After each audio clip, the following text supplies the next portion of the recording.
there's some reasons to reach out to folks just from listening to this podcast here. You get 2 or 3 nuggets using OFQ script, which is opening fact question, thanks to Phil Jones. Great way to break it down. Hey, it's Tom Toole here with RE/MAX. I'm following up as promised. Hey, did you see that rates came down a little bit now that the debt ceiling deal looks like it's going through? Does that affect your home search at all? It's way better than just saying, are you ready to buy?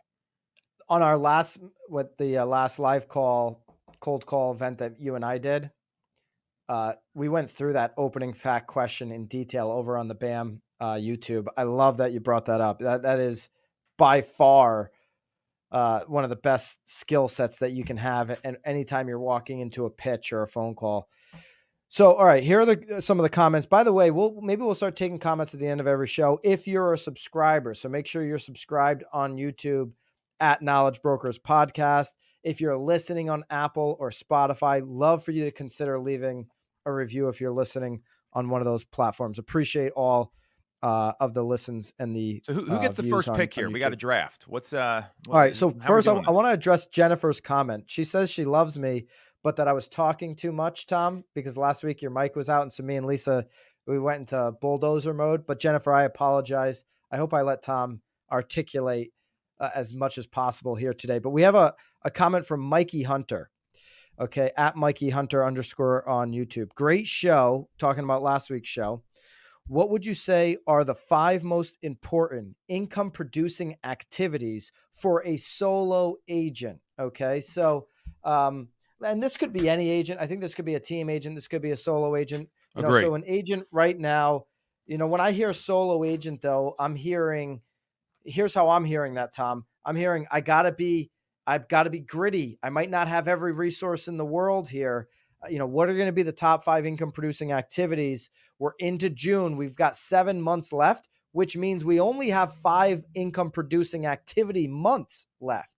Because if you do a deal in December, you're not getting paid till 2024. Yep. So we've got between now and the end of October, 5 straight months of producing income for 2023. That's going to be on your tax record for 2023. So let's go through it 1 through 5, Tom, and we can do a little draft order here. You can have the first round pick since, according to Jennifer, I didn't let you go enough. So you're going to get 3 picks here. You get the first round pick. Most important income producing activity for agents right now.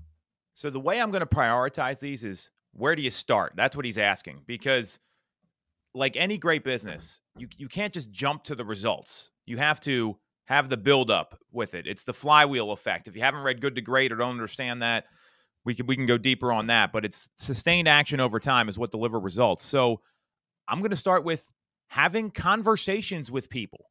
Number 1, because you can't get to the rest of the funnel without having conversations. And Mike Ferry put this out on Instagram, and I know Tom would back this up for sure. I mean, obviously we both got a great relationship with him. Text messages and emails create reactions. Phone calls create conversations. If you've tried to have a conversation with someone over text, they can just stop responding at any time. But if you've got someone on the phone, they hear the sound of your voice, they hear the tonality, you're asking the right questions. To me, this is where everyone should be starting, is having conversations with people. You could also be doing this in person in an open house. If you're doing door knocking, there's a lot of ways to do that, but you have to physically talk to them, and they need to hear your body language or see it if it's in person. That's number 1 for me. I mean, that is a blanket right there. That covers the major. That covers 80% of what you need to do. And so, listen, I think I'm gonna my first round pick, or my second round pick here in the top 5 activities, income producing activities, is going to support that. Obviously, we know it takes about 40 to 50 conversations to equal a closing. So to your point, Tom, it's all about conversations. The agents that are in your market that are doing the most business that maybe you admire. I know when I got into the business, I was looking up to certain agents, and it's like, what are they doing? You know, it's not a newspaper ad. It's not an Instagram ad that's breaking them all the way through. Those things help support what you said, which is they're just talking to more people than you are. And so, all right, number 2, how to put yourself in position to have the most conversations in your market. My income producing activity for every agent listening right now is become a weekend warrior. you have got to decide that Saturday and Sunday are my Super Bowl opportunities every single week. You can elevate your conversations more on Saturday and Sunday than any other day during the week.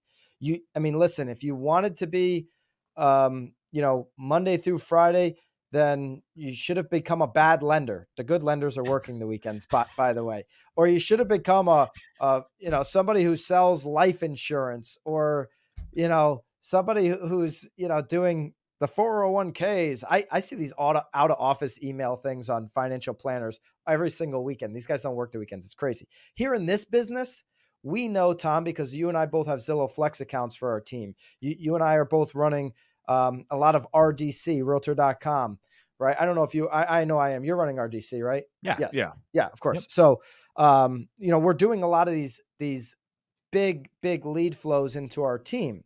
Tom and I here on the year, combine our teams, we're up over 500-600 transactions a year. You combine Lisa. I mean, the three of us were up over 1,000 transactions year to date.